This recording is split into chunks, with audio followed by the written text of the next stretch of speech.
Hello everyone, my name is Daniel and welcome to a new multi-tool review. It's been a few months since I've got the new Leatherman ARC, and you may have seen it already on a few videos. It's about time for its in-depth review. So keep watching to see all the things that I like and what I don't about the new Leatherman multi-tool. Well, this is the Leatherman ARC, the new Leatherman flagship tool. Evolves from the free platform for P2, P4 and the technology. Dimensions are the same of the P4.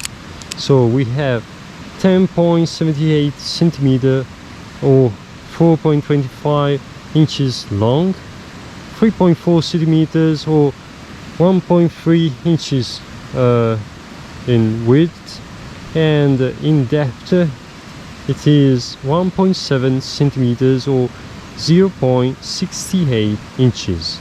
It weighs 243.8 grams or 8.6 ounces.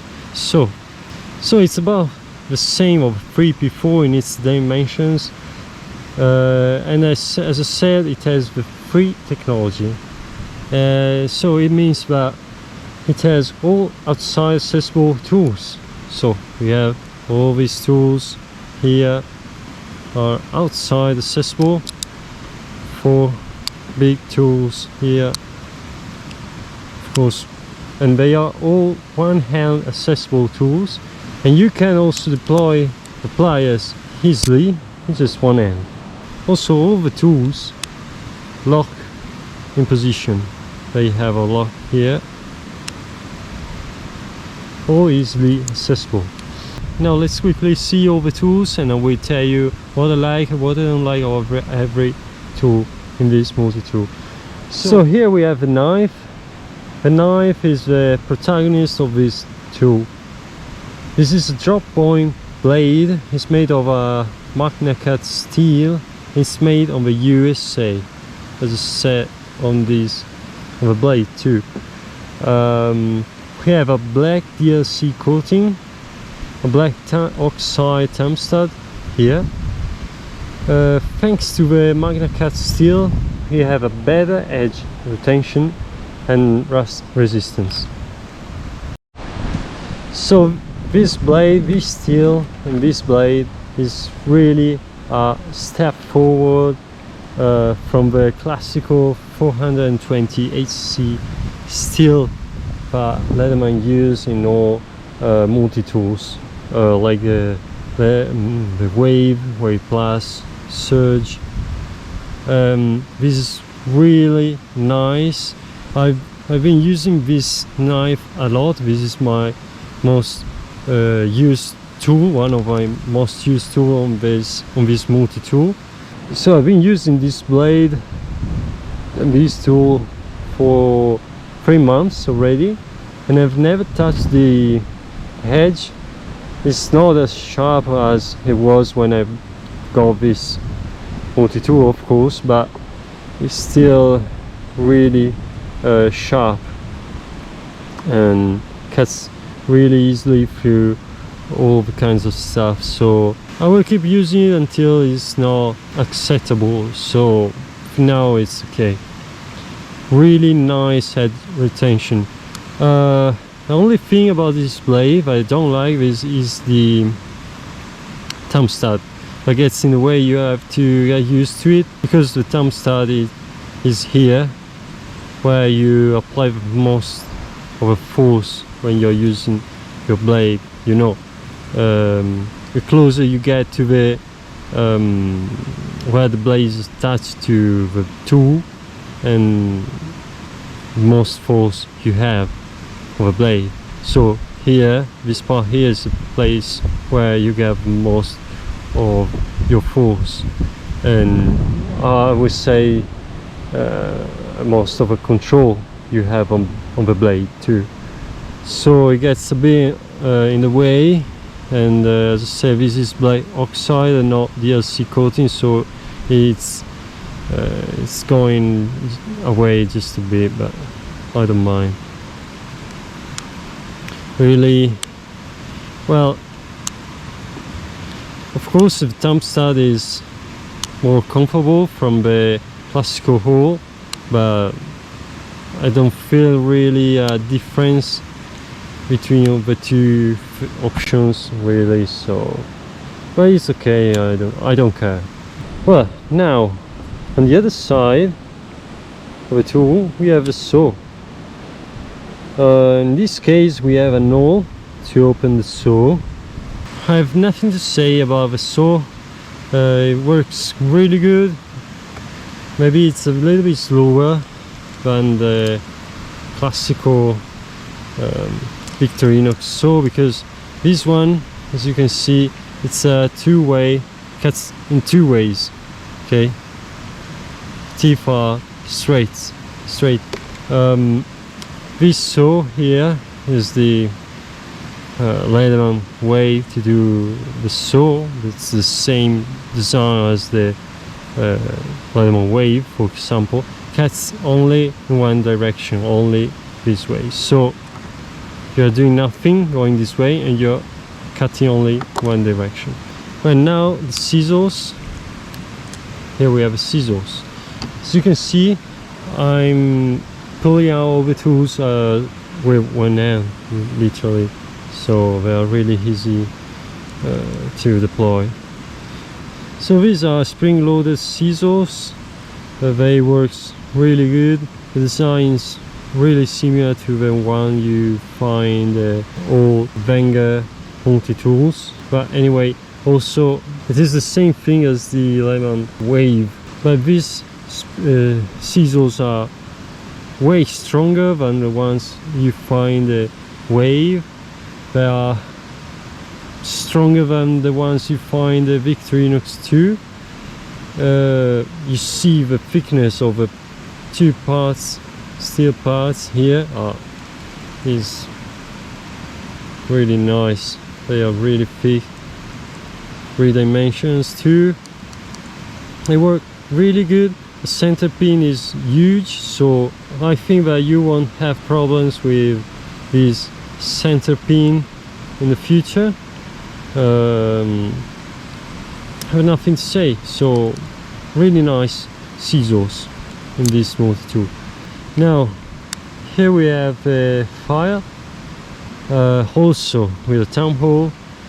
We have a regular file on this side, wood file, or well, you want really, and on the other side we have a diamond file. On the edge we also have a cutting surface to cut small nails, steel nails or screws. Works really well on wood too, so nothing to say, works really well. And I've sharpened also a Swiss Army knife with the diamond file and works really well. So that's the same configuration as the Leatherman wave, for example. But now it's time for the smaller tools. As you can see, you press here to open, and then you can choose all the tools that you need. So on this side we have, now on this side of the tool you choose the tools like this, and then you pull out, okay, the one you need. This is a bottle cap lifter with large screwdriver. This is a very thick tool, as you can see, really thick, and you can use it also as a pry bar. I've used it a few times as a pry bar and works really well, and have nothing to say. Also we have at the end this flat surface that you can use as a large screwdriver, for example for this type of screws for the camera. Works really good. So I'm really impressed with this pry bar thing. Really nice tool, strong, nice tool.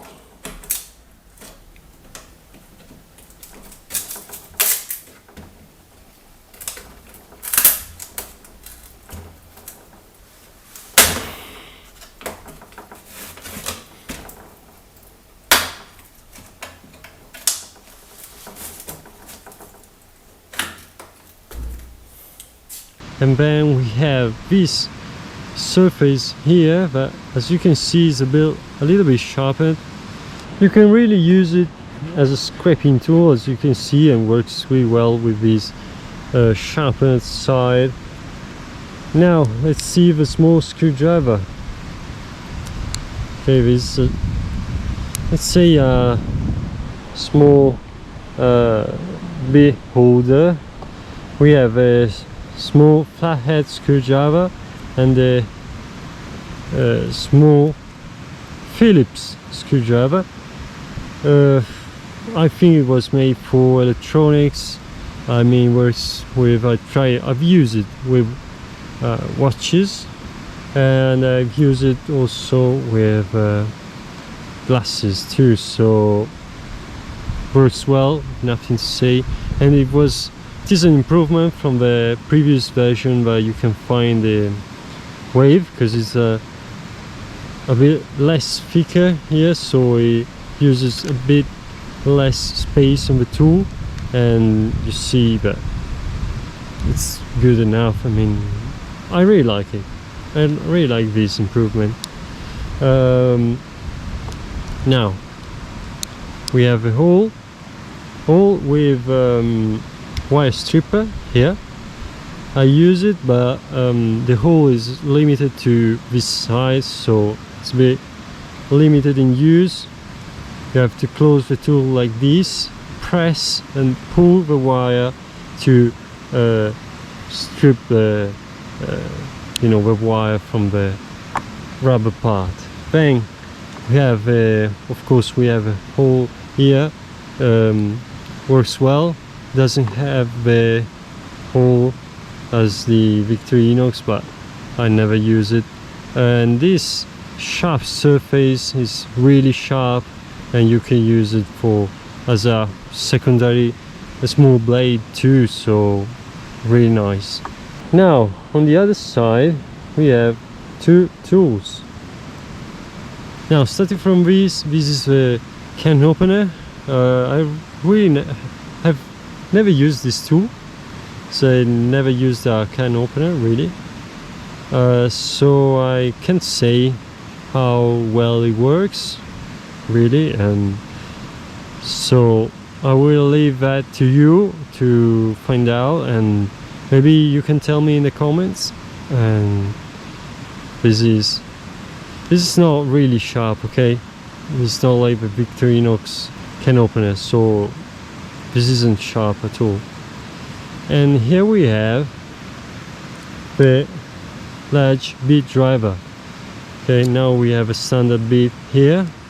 Now with a tool they give you a half bit kit, so you have a few bits here. I use a few of them, and luckily they are the bits that I need for my mountain bike, so it's great for me. But they're just half of a complete bit kit, so it's a little bit annoying, but it is what it is. Works really well, but when we have a screw here, so works well, as you can see. Works well also like this. If you need a bigger handle, you can use it like this. You can use it also like this, but you see the handles are loose, so they tend to close, not like the wave, but they stay in position, so a bit annoying on this side. And another thing that I found out is that thanks to its how this tool is made, it flexes a lot. So now you can have have footage from a job that I've done where this tool was flexing a lot when you're putting a lot of torque on the screwdriver, really. So that's not really great, but it is what it is. Now here you can see how much this tool flexes using the bit holder. You can see, okay,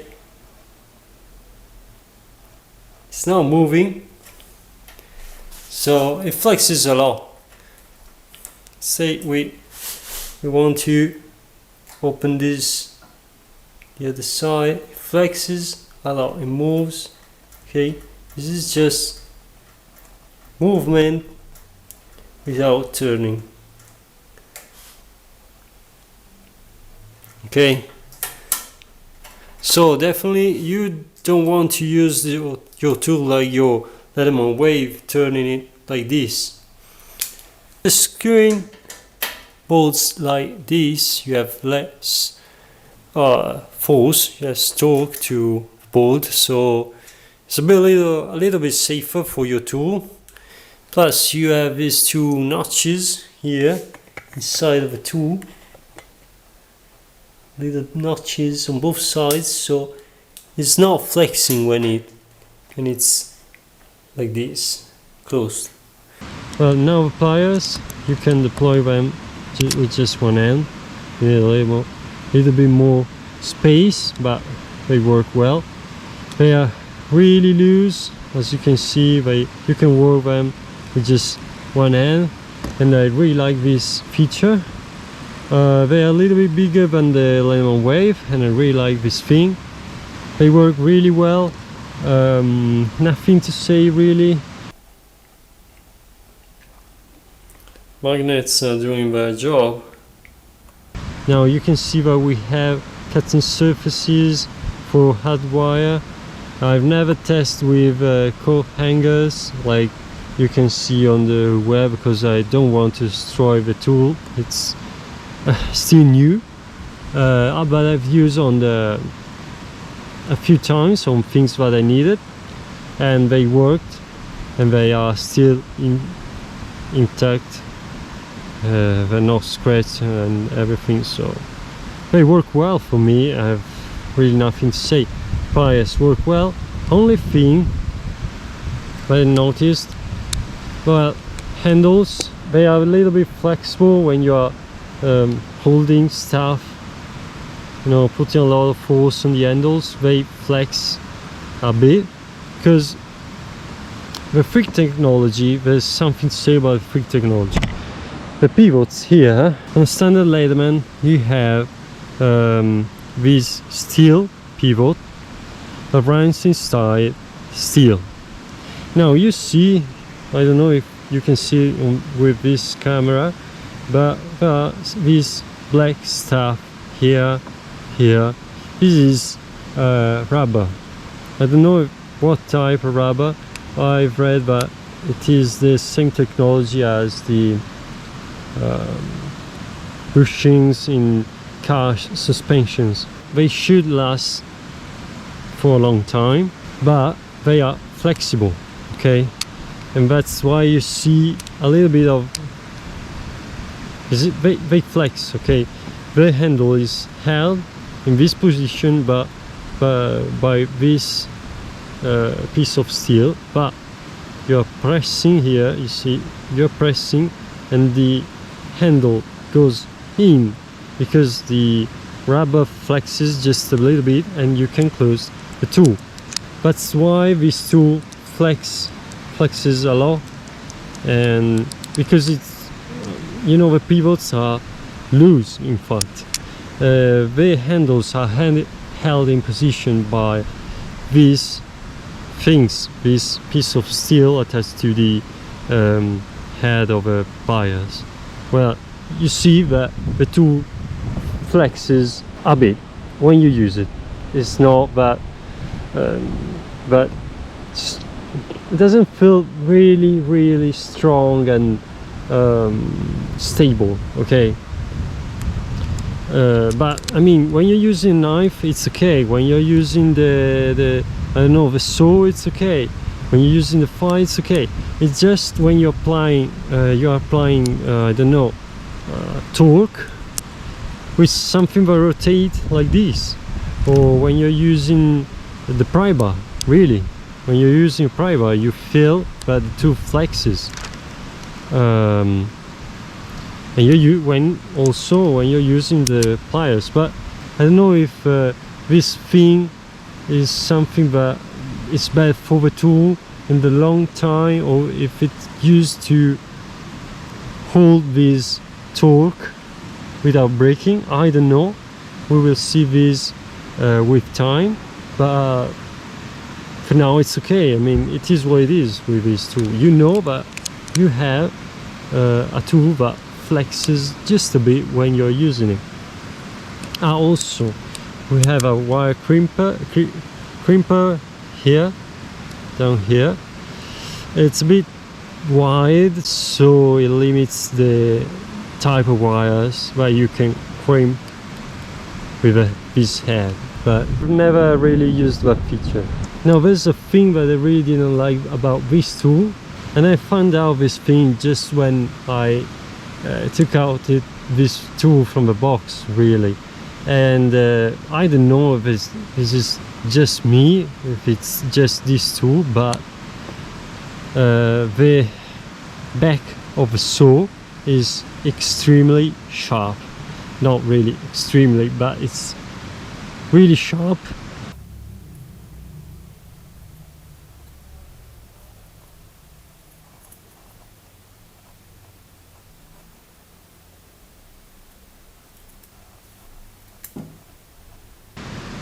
And a bit too much, and I've cut myself a few times really on the inside of my fingers holding the tool. Maybe you're cutting with your knife and you're really pressing, you know, when you're putting just a bit of force on the tool, on the knife, you're pressing the thumbs on the saw, on this edge here. And I've cut myself a few times with the back of a saw. I don't know if it's just me, if it's just this tool and the way it was sharpened, you know, from Leatherman, but I think that's not okay, because that's not safe. I mean, and it's just on the outside. Now I've been using to remove this side to remove the bark, so it's getting a little bit less sharp with time, likely, but it's still sharp. I mean, and I will fix it soon, and just wanted to share this thing with you. Now here we have then the pocket clip. I've been using this tool attached to the pocket almost every day. Every time using this tool, it's on my pocket because I like it this way, but thanks to the sharp part of the saw, it really wears your trousers a bit too much. And even here, it's not sharp, but that's an edge and it can wear your trousers. And also here we have a hole of a diamond saw that can rub into the pockets and you can make an hole. So that's something that I don't like. I mean, you can fix this thing holding the multi-tool in your in its holder, but they made the pocket clip, and it's really more comfortable for me to carry it this way. Now you see a belt sheath that comes with a multi-tool. This is the new sheath from Leatherman. It's a little bit larger than the one you had with a 3P4. You see that holds. Now the tool sits really inside here. The thing that I don't like is the way that it closes.